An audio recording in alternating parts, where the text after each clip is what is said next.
Mister tiger and ഡീമു, നിങ്ങൾക്ക് ഈ രാജകീയ വിരുന്നിലേക്ക് സ്വാഗതം. Thank you. അതെ ടൈഗർ, അതിസാഹസികമായാണ് നിങ്ങൾ ആ ക്രിമിനൽ അനൂപ് കടുവയെ പിടികൂടിയതെന്ന് പോലീസ് മിനിസ്റ്റർ ഷിക്കി പറഞ്ഞു. ഓ, ഷിക്കി എല്ലാം പറഞ്ഞു അല്ലേ? ഈ ഷിക്കിയുടെ ഒരു കാര്യം. ഞാൻ വിളിക്കുന്ന പോലെ നിങ്ങളും അദ്ദേഹത്തെ ഷിക്കി എന്നാണോ വിളിക്കുന്നത്? അല്ല, അത് പിന്നെ സന്തോഷം കൊണ്ട് ഞാൻ അറിയാതെ. സന്തോഷം വന്നാൽ താൻ അപ്പനെ കയറി ഔറംഗസീബ് എന്ന് വിളിക്കുമോ?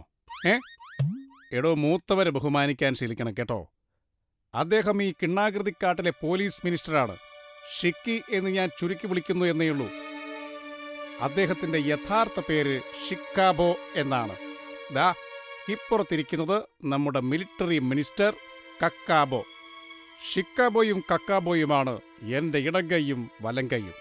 എന്നെ ബഹുമാനിക്കുന്നത് പോലെ തന്നെ ഇവരെയും ബഹുമാനിക്കണം, കേട്ടല്ലോ? വിട്ടുകള പ്രഭു, പുതിയ തലമുറയിലെ കുട്ടികളല്ലേ.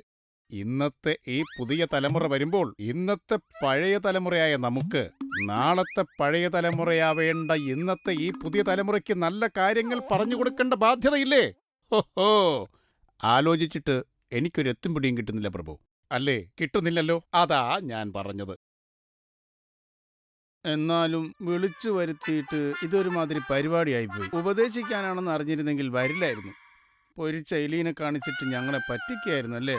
പോ, രാജാവിനോട് ഞങ്ങൾ കൂട്ടില്ല. കരയണ്ട. ഇനി മുതൽ നിങ്ങളിവരെ ഷിക്കാബോ എന്നും കക്കാബോ എന്നും വേണം വിളിക്കാൻ, കേട്ടോ? കരയൊന്നും വേണ്ട, മൂത്തവരെ ബഹുമാനിക്കണം, അത്രയേ ഉള്ളൂ. ഓക്കെ, ഇനി നമുക്ക് ഭക്ഷണം കഴിക്കാം. എല്ലാവരും റെഡിയായിക്കോളൂ.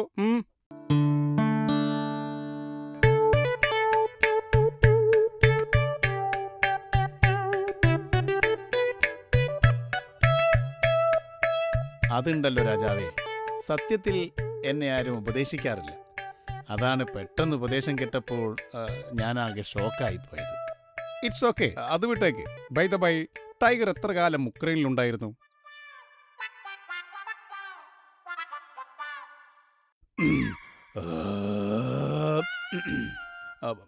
ഉക്രൈനിൽ ഞാനൊരു 5 കൊല്ലം ഉണ്ടായിരുന്നു. അവിടെ നിന്നാണ് ഞാൻ റാപ്പിഡ് ഇൻവെസ്റ്റിഗേഷൻ പഠിച്ചത്. അതായത് ഒരു മോഷണമോ കൊലയോ നടന്നാൽ വളരെ വേഗത്തിൽ തുമ്പുണ്ടാക്കി കേസ് തെളിയിക്കുന്ന ഏർപ്പാടാണ്. അത് കൊള്ളാലോ. ആ മെത്തേഡ് നിങ്ങൾ ഇവിടെ പ്രയോഗിക്കാറുണ്ടോ? ആ മെത്തേഡ് ഇപ്പോൾ ഞാൻ പ്രയോഗിക്കാറില്ല. എന്താണത്? പെട്ടെന്ന് കേസ് തെളിയിക്കാനുള്ള വ്യഗ്രതയിൽ നിരപരാധികളെ പിടികൂടേണ്ടി വന്നിട്ടുണ്ട്. അത് ഇൻവെസ്റ്റിഗേഷൻ എത്തിക്സിന് നിരക്കുന്നതല്ല. ഞാൻ ഉക്രൈനിലായിരുന്നപ്പോൾ ഒരു സംഭവം ഉണ്ടായി. എന്താണത്? കേൾക്കട്ടെ. ഒരു ദിവസം രാവിലെ എനിക്കൊരു രഹസ്യ വിവരം കിട്ടി. സിറ്റി ബാങ്ക് കൊള്ളയടിക്കപ്പെടും എന്നായിരുന്നു വിവരം. കൊള്ള നടന്ന ശേഷം റാപ്പിഡ് ഇൻവെസ്റ്റിഗേഷൻ നടത്തി കേസ് തെളിയിക്കുന്നതിനേക്കാൾ നല്ലതാണല്ലോ കൊള്ള നടക്കാതിരിക്കുന്നത്. അതുകൊണ്ട് ഞാൻ കൊള്ള നടത്താൻ പദ്ധതിയിട്ട ആളെക്കുറിച്ച് അന്വേഷിച്ചു. കൊള്ളയടിക്കാൻ പദ്ധതിയിട്ടതിന്റെ പേരിൽ അയാളെ പിടികൂടിയാൽ എനിക്കൊരു ക്രെഡിറ്റ് ആണല്ലോ എന്ന് കരുതി. അന്വേഷണത്തിനൊടുവിൽ അയാളെ ഞാൻ കണ്ടെത്തി.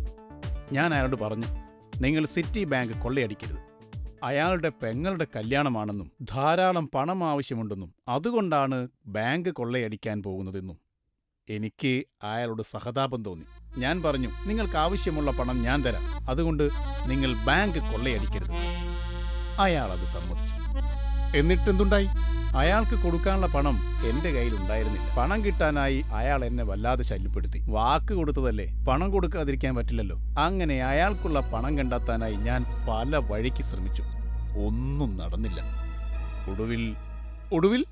ഒടുവിൽ എനിക്ക് ബാങ്ക് കൊള്ളയടിക്കേണ്ടി വന്നു. എന്നിട്ടെന്തുണ്ടായി? എന്നിട്ടെന്താ, ഉക്രൈൻ പോലീസ് എന്നെ പിടിച്ച് ജയിലിലിട്ടു.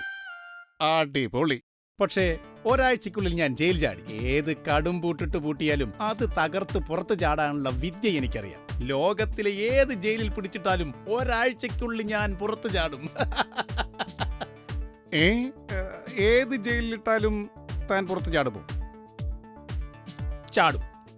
ഇതെന്റെ ആത്മവിശ്വാസമല്ല, അഹങ്കാരമാണ്. ആരെവിടെ? ഇവനെ പിടിച്ച് നമ്മുടെ ജയിലിലിടും. 1000 ആനകൾക്ക് തകർക്കാൻ കഴിയാത്ത നമ്മുടെ കൊടും തടവറിയുടെ കരുത്തെന്തെന്ന് ഇവനൊന്ന് അറിയട്ടെ. പ്രഭു,